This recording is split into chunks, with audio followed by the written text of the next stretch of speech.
अस्सलाम वालेकुम। मुझे एक ज़माने में सोशल मीडिया इस्तेमाल करने का बहुत शौक़ था, लेकिन अब वक्त के साथ साथ ट्विटर और फेसबुक से बेजारी होती जा रही है। काम की नौयत ऐसी है कि सोशल मीडिया पर रहना भी पड़ता है, हर ख़बर और अवामी रद्द-ए-अमल पर नज़र रखनी पड़ती है, वरना तो मेरा हाल भी इंटरनेट एक्सप्लोरर वाला हो।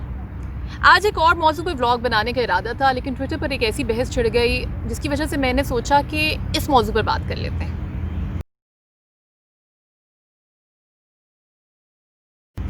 कल मैंने एक ट्वीट की जिसने मजाक में देसी शादियों पर चोट की थी। मैंने उस ट्वीट में कहा था कि a desi marriage is all about an adult woman babysitting an overgrown man child. यानी देसी शादियों में औरतें मर्दों का इस तरह ख्याल रखती हैं जैसे वो छोटे बच्चे हों, अपना कोई भी काम करने से कासिर हों। हर चीज़ मेज़ पर सजी सजाई उनके सामने हो, वो सारा दिन गंद फैलाते रहें, बीवियाँ गंद समेटती रहें। बात मजाक में की थी, लेकिन ज़ाहिर बात है बहुत से लोग इसको सीरियस ले गए। यहाँ मेरी मुराद वो मर्द हजरात हरगिज़ नहीं थे जो घर के काम काज में बीवियों का हाथ बटाते हैं और अगर हैसियत हो तो उन्हें डोमेस्टिक हेल्प भी हायर कर देते हैं। ये वही मर्द हजरात हैं जो बीवियों को अपनी ज़ाती खादमा नहीं समझते, इस बात का इदराक करते हैं कि बीवी का काम महज मर्द की टहल सेवा नहीं बल्कि वो ख़ुद भी एक इंसान है, उसके भी एहसासात हैं, जज्बात हैं, ख्वाब हैं। इस ट्वीट पर एक कमेंट खासा एग्रेसिव था। वो ये था कि आदमी एक ATM मशीन है, आदमी घर चलाता है, पैसा कमाता है, औरत पर मुआशी ज़िम्मेदारी आयद नहीं होती, लिहाजा मर्द पर यह मुआशी ज़िम्मेदारी खासी भारी पड़ जाती है। मैं इस बात से किसी हद तक ज़रूर इत्तफ़ाक़ करूँगी, ज़्यादातर घरों में ऐसा ही है। बावजूद इसके कि अब औरतों ने कमाना शुरू कर दिया है और कुछ घरों में हालात तब्दील हो रहे हैं, लेकिन हमारे अक्सरियती घरों में यही सिचुएशन है। अब इस बात का खोज लगाना ज़रूरी है कि ऐसा क्यों है। वो घर जहां मर्दों को ATM मशीन समझा जाता है, ज़्यादातर वही घर हैं जहां औरतें मुआशी तौर पर ख़ुद मुख्तार नहीं हैं। वह अपनी हर ख्वाहिश और ज़रूरत के लिए घर के मर्द की तरफ देखती हैं। भले वो घर से बाहर सैर करने के लिए जाना हो या लॉन का नया जोड़ा लेना हो, उनकी नज़रें मर्द पर ही टिकी होती हैं। अब ये सवाल पैदा होता है कि ये औरतें मुआशी तौर पर खुद मुख्तार क्यों नहीं होती, मर्दों पर बोझ क्यों बनी हुई हैं। तो देखिए, हमारे यहाँ जब बच्चा पैदा होता है तो बेटी के जहेज़ और बेटे की तालीम के लिए पैसे जमा करने शुरू कर दिए जाते हैं। लड़की को शुरू से बताया जाता है कि बेटी तुम जितना मर्जी पढ़ लिख जाओ, तुम्हारा असल काम चूल्हा चक्की करना है।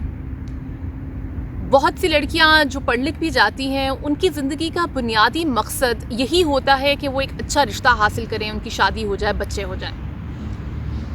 अगर लड़कियां प्रोफेशनल डिग्री हासिल कर लेती हैं और नौकरी करना चाहती हैं तो बहुत से घरों में इस बात की इजाज़त ही नहीं होती। हम जानते हैं कि ऐसी बहुत सी मिसालें हैं कि डॉक्टर्स तक घरों में बैठी हुई हैं। जिन घरों में नौकरी करने की किसी हद तक इजाज़त भी मिल जाए, वहाँ भी ये पसंद नहीं किया जाता कि बहू या बीवी कुल वक्ती मुलाजमत करे। यही वजह है कि जब औरतें नौकरी करना शुरू करती हैं तो वो अपने काम पर उस तरह तवज्जो नहीं दे सकती या उतना टाइम स्पेंड नहीं कर सकती जितना मर्द करते हैं, क्योंकि उनको घर भी देखना होता है, बच्चे भी देखने होते हैं।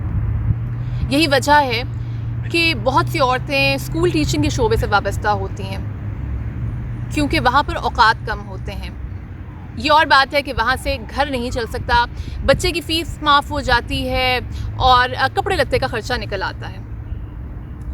अब ऐसा मुआशरा जहाँ औरत को ना कमाने की तरबियत दी जाए, ना तरगीब दी जाए, वहाँ पर उससे ये तवक्को कैसे की जा सकती है कि वो अपनी ज़रूरियात के लिए मर्द की तरफ नहीं देखेगी। देखिए, इस पितरशाही निज़ाम ने मर्द का भी बहुत इस्तेहसाल किया है। बहुत से मर्द वो नौकरियां कर रहे हैं जो वो नहीं करना चाहते, अपने घर वालों से दूर हैं, परदेश में रह रहे हैं, क्योंकि उन पर मुआशी ज़िम्मेदारियाँ इस कदर हैं। बहुत से मर्द ऐसे हैं जो सिर्फ अपने बीवी बच्चों का ही नहीं बल्कि अपने माँ बाप का ख़र्चा भी चलाते हैं, अपने बहन भाइयों को तालीम दिलवाते हैं, उनकी शादियाँ करते हैं, हत्ता कि शादीशुदा बहनों के घर में ईद भी भेजते हैं। लेकिन मर्द और औरत में एक फ़र्क है, और वो फ़र्क ये है कि इस निज़ाम में मर्द के पास औरत के मुकाबले में ज़्यादा ताकत है कि वो इस निज़ाम को ललकार सके, कह सके कि ना मैं अपना इस्तेहसाल होने दूंगा और ना ही किसी और का। ये बहुत ज़रूरी है कि برابری اور توازن پر ایک معاشرے کی تشکیل ہو جہاں کسی کے حقوق سلب نہ کیے جائیں. نہ تو گھر چلانا مکمل طور پر کسی ایک فرد کی ذمہ داری ہو اور نہ ہی گھر کے خرچے پورے کرنا.